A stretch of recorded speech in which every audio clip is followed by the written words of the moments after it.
पुनः हम आज गंभीर वैश्विक चर्चा के साथ उपस्थित हुए हैं। आप इससे पूर्व से ही अवगत हैं कि किस प्रकार से बांग्लादेश में मानव तथा मानवता को शर्मसार करते हुए जघन्य कृत्यों को अंजाम दिया जा रहा है।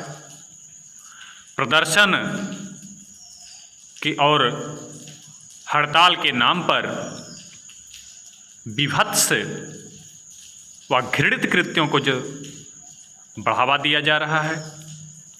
हमारा विषय है बांग्लादेश संकट, आरक्षण से हिंदुओं व अल्पसंख्यकों के नरसंहार तक।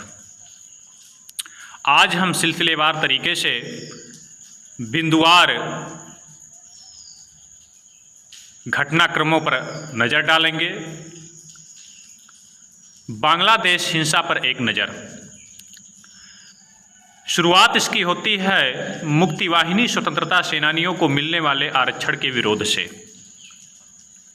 चूँकि बांग्लादेशी सरकार के द्वारा यह प्रावधान किया गया था कि 1971 में पाकिस्तान से स्वतंत्रता के दरमियान युद्ध में मुक्तिवाहिनी लोगों के द्वारा जो शहादतें दी गईं, जो कुर्बानियाँ दी गईं, उनके परिवारों को सरकारी नौकरियों में, सार्वजनिक पदों में कुछ आरक्षण दिया जाएगा। विरोध की शुरुआत यहीं से होती है। अच्छा, बांग्लादेश में तो आरक्षण का विरोध, अब भारत में आपको विशेषाधिकार चाहिए। ये दोगलापंथी नहीं, ये बेहयाई नहीं, तो आखिर है क्या?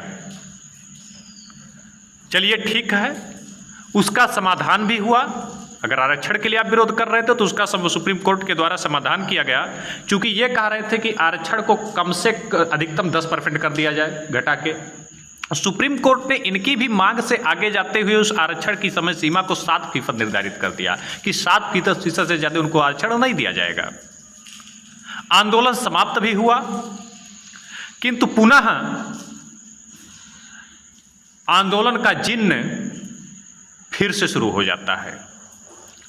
चूंकि जिन्न इसलिए शुरू हो जाता है कि जिन्न किसी अलग ही बोतल में कैद है, और जब बोतल का स्वामी उस बोतल को खोलता है तो अपनी स्थिति और आवश्यकता अनुसार इसको नियंत्रित करता है। अब बोतल का स्वामी कौन है? पाकिस्तान, चीन और अमेरिका।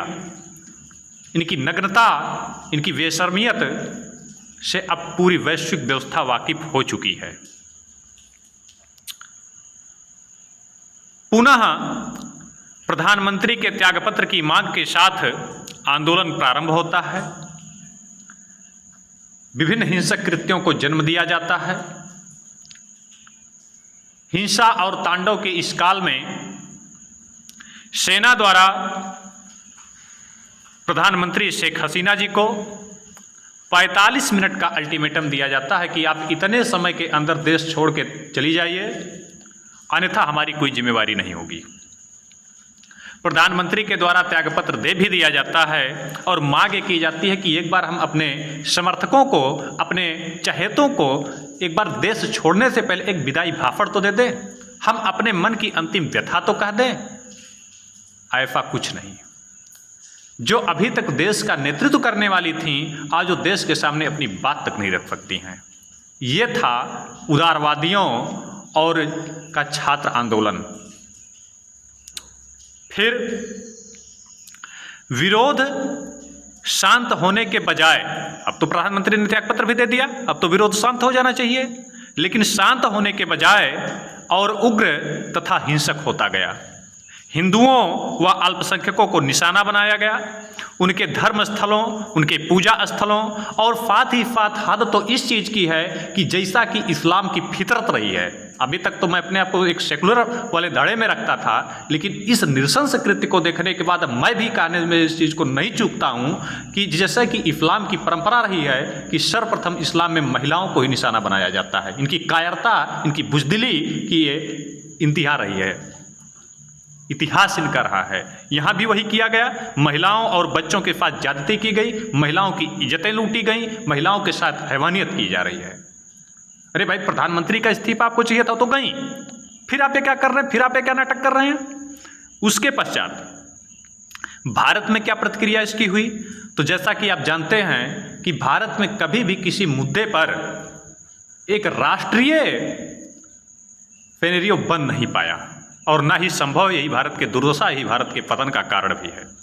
कुछ लोग जहां इसे एक तरफा आतंकी कृत्य मानते हैं, वहीं दूसरी तरफ एक ऐसा भी वर्ग है जो इसे सफल छात्र आंदोलन के नाम से पुकार रहा है। रवीश कुमार जैसे मीडिया के होनहार पत्रकार, पुण्य प्रसून वाजपेयी जैसे जो है होनहार पत्रकार, जो पत्रकारिता की जो है वसीयत लेके चलते हैं, इनके द्वारा बताया जा रहा है कि चूंकि शेख हसीना के द्वारा छात्रों के साथ ज्यादती की जा रही थी, उनके साथ जो है तानाशाही से पेश आया जा रहा था। अरे महोदय, यदि तानाशाही से पेश आया जाता तो 45 मिनट का अल्टीमेटम उनको न दिया जाता। यदि तानाशाही से पेश आया जाता तो चीन में जाके ही जो है आप आंदोलन कीजिए, जहां मुस्लिमों को नंगा नचाया जा रहा है, जहां उनकी कुरान की आयतें, जहां उनको टोपी, जहां उनको नमाज और कलमा तक जो है सिर्फ वही कलमा आप पढ़ पाएंगे जो जिनपिंग साहब निर्धारित करेंगे।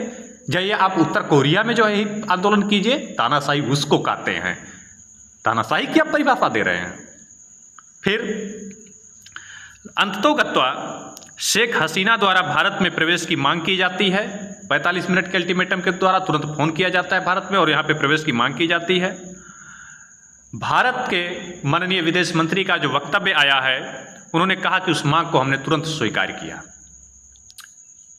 अगरतला में सेना के हेलीकॉप्टर के द्वारा उनको वहां छोड़ा जाता है, पुनः हेलीकॉप्टर बांग्लादेश जाता है और वहां से इनको हिंडन एयरबेस पर गाजियाबाद के ठहराया जाता है, जो कि अभी भी वहीं ठहरी हुई हैं।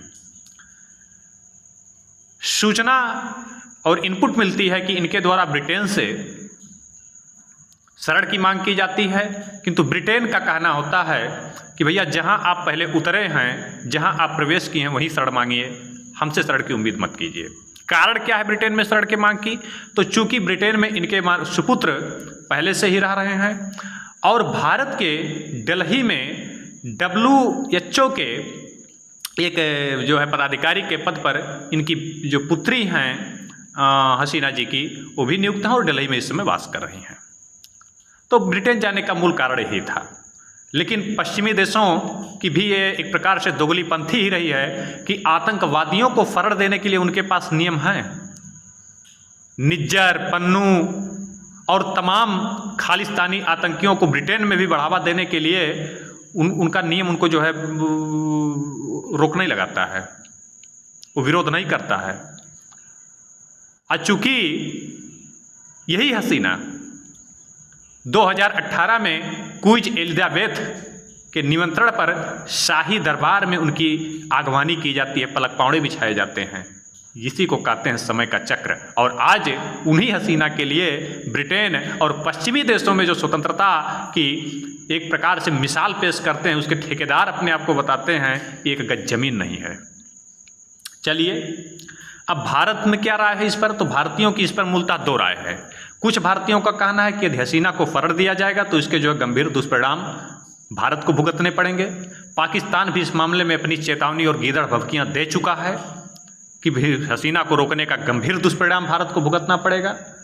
कुछ भारतीयों की आम राय है कि हमें अपनी सांस्कृतिक परंपरा को जीवित रखते हुए, चूँकि कहा भी गया है रामचरितमानस में शरणागत को जे तजहीं हित अनहित निज जानी, निज अनहित हित जानी,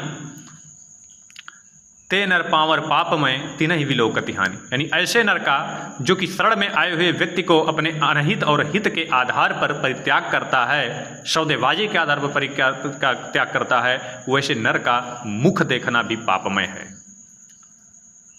अच्छा, प्रश्न उठता है कि हसीना को फर्द न दिया जाए तो क्या बांग्लादेश में सारी समस्याओं का हल हो जाएगा? क्या इससे पहले बांग्लादेश में हिंदुओं पर ज्यादती नहीं हुई थी? क्या इससे पहले बांग्लादेश में हिंदुओं के साथ बड़ा सलूक के साथ बर्ताव किया जा रहा था? आखिर कब हिंदू वहां सुरक्षित थे? हसीना केवल एक बहाना है। ये पाकिस्तान की ISI, अमेरिकी एजेंसियां और चीनी एजेंसियों का संयुक्त तौर पे एक बेशर्मियत भरा एक केवल और केवल दरिंदगी है और कुछ नहीं। इजरायल को आप देख लीजिए, 99 लाख की आबादी लिए हुए पूरे विश्व में वह यहूदियों की रक्षा कर सकता है। किसी की हैसियत नहीं है कि किसी भी यहूदी को आंख उठा के पूरे विश्व में देख दे। और जिसने भी ये हैसियत की, जिसने भी ये जुर्रत की, उनको कब्र में खोद के भी इजरायल ने फजा दी और उनको 10 फीट जमीन के अंदर दफन कर दिया। हम क्यों ऐसा नहीं कर सकते हैं? क्या हमने चूड़ियां पहन रखी हैं? इस समय बांग्लादेश में देखें तो हिंदुओं के साथ जो भी नृशंस घटनाएं हो रही हैं, उसका केवल और केवल एक इलाज है कि भारत को ऐसे संगठनों के हेडक्वार्टरों को मिसाइलों से, अपने जो है शार्प मीडियम रेंज की मिसाइलों से निशाना बनाना चाहिए और निशाना बनाने के पश्चात उनको नेस्तनाबूद करना चाहिए और दूसरा कोई उपाय नहीं दिखता है। रशियन भाषी लोगों के अधिकारों की रक्षा के लिए रूस यूक्रेन को नेस्तनाबूद कर सकता है, हम क्यों नहीं कर सकते हैं? हमारी तो जो है दलील दी जाती है कि 2 राष्ट्र हमारे बगल में परमाणु शक्ति संपन्न है। क्या हमारे परमाणु हथियार में न्यूक्लियर एनर्जी नहीं है? उसमें खोखे भरे हुए हैं। हमारी संस्कृति और भारतीय परंपरा में महिलाओं के लिए हम सर कटाने से भी पीछे नहीं हटे हैं। एक महिला के लिए हमने राम द्वारा रावण के साथ युद्ध किया जाता है। एक महिला की इज्जत और आबरू की रक्षा के लिए महाभारत जैसे युद्ध को हम लोग झेल जाते हैं। एक महिला की आबरू की रक्षा के लिए गोरा और बादल, जिनको कि राज्य से निकाला दे दिया जाता है, और पद्मिनी के आह्वान पर, रानी पद्मिनी के आह्वान पर वे अपने न केवल सरों की शहादत देते हैं, अपितु हजारों सरों को धड़ से अलग करने का भी मादा रखते हैं। और आज इस मुद्दे पर हम बड़ी नीति अपना के चल रहे हैं। बांग्लादेश में हिंदुओं की सुरक्षा का बस केवल और केवल एक ही उपाय है और वह है शक्ति, ट्रीट फॉर ट्रेड। अब आगे हम पुनः इस विषय पर आपको अवगत कराते रहेंगे। इस समय इतना ही।